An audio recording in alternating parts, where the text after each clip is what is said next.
BJP, TDP, Janasena కూటమిలో అసమ్మతి నేతలు రాజ్ పార్క్ హోటల్లో సమావేశం నిర్వహించారు.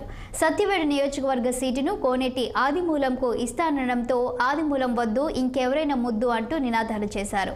వైసీపీ ప్రభుత్వంలో ఎమ్మెల్యేగా ఆదిమూలం అప్పటి టీడీపీ కార్యకర్తలపై కేసులు పెట్టించి ఇబ్బంది పెట్టారని అసమ్మతి నేతలు పేర్కొన్నారు. అలాంటి వ్యక్తికి సీటు కేటాయిస్తే అతనికి మేము ఎలా పనిచేస్తామని 7 మండలాల నేతలు ఆయనకు టికెట్ నిరాకరించారు. సత్యవేడు నియోజకవర్గ సీటు ఎవరికి కేటాయిస్తారు, ఎన్నికల్లో ఏ పార్టీ అధికారంలోకి వచ్చే అవకాశాలున్నాయన్న అంశంపై మరింత సమాచారం మా ప్రతినిధి గిరినాథ్ రెడ్డి అందిస్తారు. ఆగ్రహం వ్యక్తం చేస్తున్నారు. అయితే YSR Congress party sitting MLA ఉన్నట్టు కోనేటి ఆదిమూలానికి ఈ పార్టీకి రాజీనామా చేయడం వైఎస్ఆర్ పార్టీకి, దాని తర్వాత టీడీపీలో చేరి ఆయన అభ్యర్థి కూడా ప్రకటించిన పరిస్థితి అయితే ఉంది. అయితే ఆయన రాకను కూడా సరే తీవ్రంగా వ్యతిరేకిస్తున్నారు అటు టీడీపీ నేతలతో పాటు, అదేవిధంగా సత్యవేడులో ఉన్నట్టు ప్రజలు కూడా సరే. అయితే ఇవాళ తిరుపతిలో తెలుగుదేశం పార్టీ ఆవిర్భావ దినోత్సవం సందర్భంగా సరే ఒక కార్యక్రమం అయితే నిర్వహించారు. టీడీపీ నాయకులంతా కలిసి తిరుపతి వేదికగా సరే ఒక 100 మంది కార్యకర్తలతో కూడా సరే వాళ్ళు సమావేశమై పూర్తిగా ఏదైతే ఆదిమూలం వద్దు, ఎవరైనా ముద్దు అంటూ కూడా సరే వాళ్ళ నినాదం చేసిన పరిస్థితి. అయితే కొంతమంది మనతో పాటు టీడీపీ నాయకులు ఉన్న వాళ్ళు అడిగి తెలుసుకొని సార్ చెప్పండి సార్, ఎందుకు ఇవాళ టీడీపీ క్యాడర్ అంతా సరే ఆయన వద్దు అని వ్యతిరేక కారణాలు ఏంటి సార్? గత 5 సంవత్సరాలుగా ఆదిమూలం గారు వైసీపీ ఎమ్మెల్యేగా ఉంటూ ఇక్కడ ప్రజల్ని అనేక రకాలుగా ఇబ్బంది పెట్టాడు. ఏ కోసైనా సామాన్య ప్రజలకు అందుబాటులో లేడు. ప్రతి మండలంలో ఒక వ్యక్తిని పెట్టుకొని వాళ్ళకి పాలేగారులాగా వ్యవహరించాడు, కానీ ఆయన ఎమ్మెల్యేగా ఏ పొద్దు ప్రవర్తించలేదు. అనేక రకాలుగా తెలుగుదేశం కార్యకర్తల మంది ఇబ్బంది పెట్టారు. వాళ్ళే కాదు, ప్రజలు కూడా చాలా ఇబ్బంది పెట్టారు.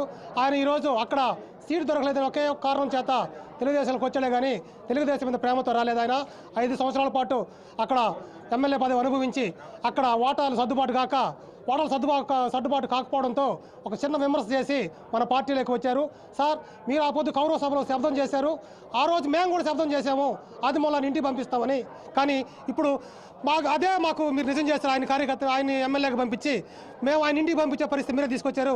సార్, మీరు మళ్ళీ అసెంబ్లీలోకి పోవాలంటే ఇలాంటి ఆదిమూలాలని టికెట్లకు ఇవ్వద్దు సార్. మీకు అభిమానం ఉంటే ఏదో రకంగా అకామిడేషన్ చేయండి.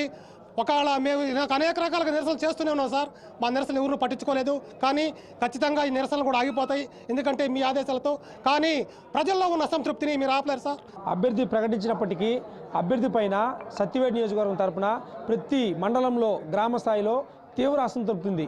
దానికి కారణం ఏమంటే ఆయన పెట్టినటువంటి కేసులు కానీ, ఇసుక దోపిడీ కానీ, గ్రావుల దందా కానీ ప్రతి ఒక్కటి కూడా ఎవరైతే జెండా తీసుకుని వచ్చి బయట వస్తారో వాళ్ళని వైసీపీ కార్యకర్తలు వెళ్ళి చెప్పడం, అన్న పలానాడు పనిచేస్తున్నాడు పార్టీ కంటే, వాళ్ళని అంటే కేసులు బనాయించడం, ఎస్ఐకి ఫోన్ చేసి వాడి మీద కేసు పెట్టు, మా వాళ్ళని వదిలించని చెప్పడం. ఈ విధంగా చెప్పినప్పటికీ ప్రతి ఒక్క కార్యకర్త 7 మండలాల్లోని ప్రతి ఒక్క కార్యకర్త వారి ప్రాణాలు సైతం లెక్క చేయకుండా ఎలక్షన్లో పోటీ చేసి వాళ్ళకి జయిస్తే ఎక్కడక్కడ ఓటమి, ఎక్కడక్కడ ఎలక్ట్రానిక్స్ దీన్ని పెట్టుకొని వాళ్ళు ఓటమి పాలు చేసి ఈ విధంగా మా యొక్క వైసీపీ నాయకులు రౌడీ షీటర్లు మా యొక్క తెలుగుదేశం కార్యకర్తల పైన రౌడీ షీటర్లు బనాయించడం. చెప్పండమ్మా, ఏదైతే ఇవాళ కోనేటి ఆదిమూలం ఏదైతే తెలుగుదేశం పార్టీ ఆవిర్భావ సభలో కూడా సరే ఆయన జెండా ఎగరేయడం జరిగింది. అందరూ కలిసికట్టుగానే ఇక్కడ నాకు అందరూ ఉన్నారు, కొంతమంది అసంతృప్తి అయితే ఉంది, వాళ్ళు కూడా కలుపుకొని పోతారని కూడా చెప్తున్న పరిస్థితి. ఎలా చూడొచ్చండి? ఆదిమూలం గారు కలుపుకుంటున్నానన్నారు కానీ ఎవరిని కలుపుకోలేదు.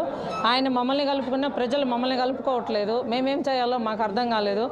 కనీసం ఈ రోజుకి ఆదిమూలం గారు పసుపు కండువా కప్పుకున్నట్టు మేము చూడలేదు. ఆయన ఒక 200 మందికి కప్పినట్టు మేము చూడలేదు. మరి బాబు గారికి ఆయన ఏం కమిట్మెంట్ ఇచ్చారో, బాబు గారు ఆయనకి ఏం కమిట్మెంట్ ఇచ్చారో మాకు తెలియదు.